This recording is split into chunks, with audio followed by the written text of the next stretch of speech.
time I've been here.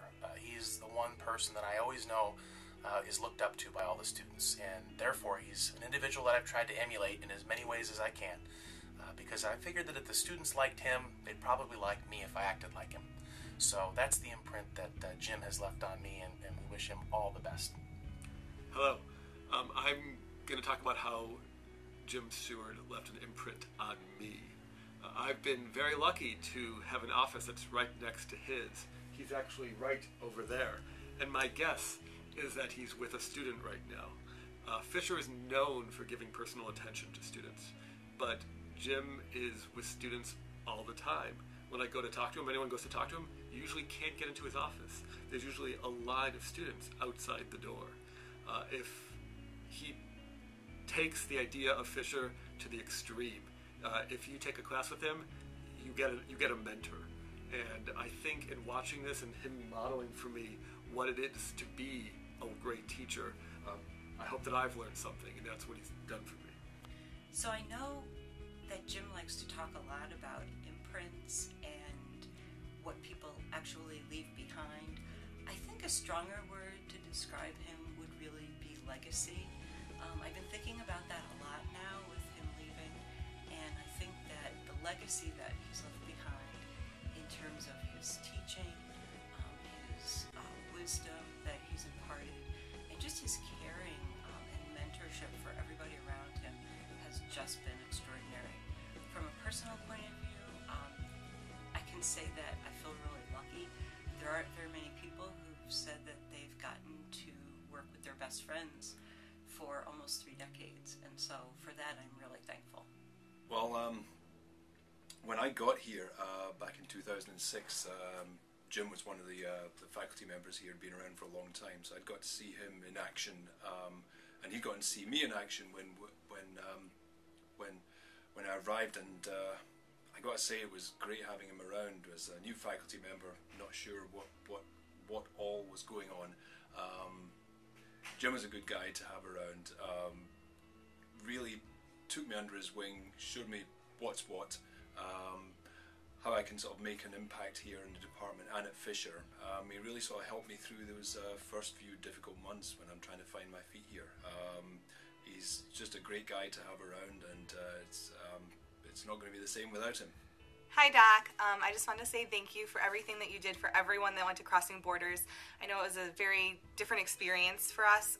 We were not only able to present at the conference, but we went through a really tough time together, and you were there the whole time just guiding us, not only with our presentations, but with our emotions and everything going on at the time. But thank you for all of that and everything else you've done for us. Although I've only had Dr. Seward for Com 100, he is probably the most memorable teacher that I've had here at Fisher.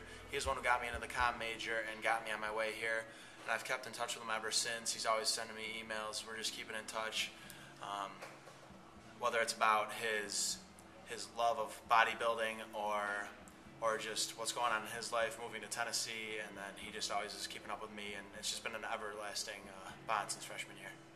There's a great scene at the end of the movie Say Anything where John Cusack's character is sitting on an airplane with his girlfriend, and his girlfriend is really upset. She doesn't like flying, and he says to her that, you know, when you hear the smoking sign go ding, you know that everything's going to be all right.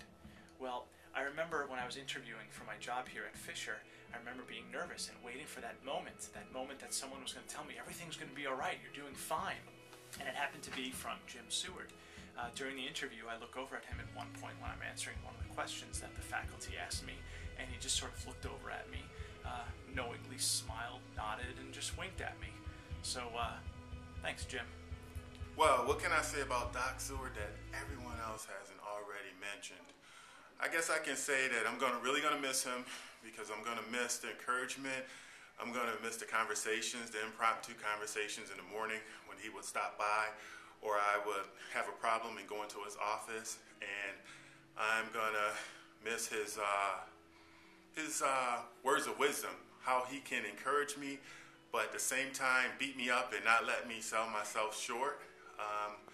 I'm gonna miss the interest in my career that he's taken and the guidance that he's given me, and just the overall just good person that he is. he's going to be really missed. I don't think we even know the impact that's going to happen right now, but it's going to be really strange coming here and not being able to have him as someone that I can lean on, or someone I know who generally cares about me. So, Doc, I'm going to miss you. I have great admiration and respect for Jim Seward. Jim, first of all, chaired the search committee that hired me. In addition, and more importantly, Jim has been a great friend of the Sports Studies program and a mentor to me personally. I've really valued my relationship with Jim and his friendship and his advice over time. I especially admire Jim for the way the students talk about him as being a great teacher, and I know that he's really put all his time and energy and effort into being a really dynamic, effective teacher, and he's really made a profound impact on many of the students here at Fisher over the several years that he's been here. I will surely miss Jim. Fisher will certainly miss Jim, and I will really miss Jim's holiday CD. Well, the lasting impression that Doc has left with me is it'll always be a lasting one. He was the first professor that I ever had here when I stepped onto the campus my fall semester of my freshman year, and he was tough. You know, he was tough on me, expected great things, but he was always there for me along the way. He helped me, he guided me, gave me great words of wisdom, taught me, things I had to do to succeed in life. And now, looking back on that journey that I've had with him to the first semester of my senior year, I'm just so glad that I've met Doc and that he's touched my life in so many different ways. And he'll really, really be missed here when he leaves campus. Doc, 4.5 years ago I came in here in the TV lab on a tour with my family, and you were the person who guided us through, and I'm happy to say that after 4 years you've taught me and so many other people so much. It's not only myself that is so thankful for what you've done here, but all these people that have graduated in the past who you've really left your mark on, that imprint that you've talked about. So on behalf of them, myself, thank you for everything you've done. Jim, it's been 30 years, 1981, since I walked into your classroom for the first time. 30 years, and I can honestly say you haven't changed a bit in 30 years. I know I have, but you have not. I want to thank you. I remember 30 years ago walking into that classroom and spending 4 years learning from you, and it was a huge part of what made me want to get into this business and stay in this business. And I want to also thank you for getting me back into St. John Fisher. You got me involved with the students and the student broadcast of the football games and the basketball games, and for the last 6 years now, it has been an absolute joy working with you and working with the students, and I can't thank you enough for you choosing me to be the person who got that going and worked with the kids on that. You are the communications journalism program at St. John Fisher. It's as simple as that. And it'll be tough to go on without you, but we'll try and do you proud, and we wish you nothing but good luck. Thanks a lot, Jim.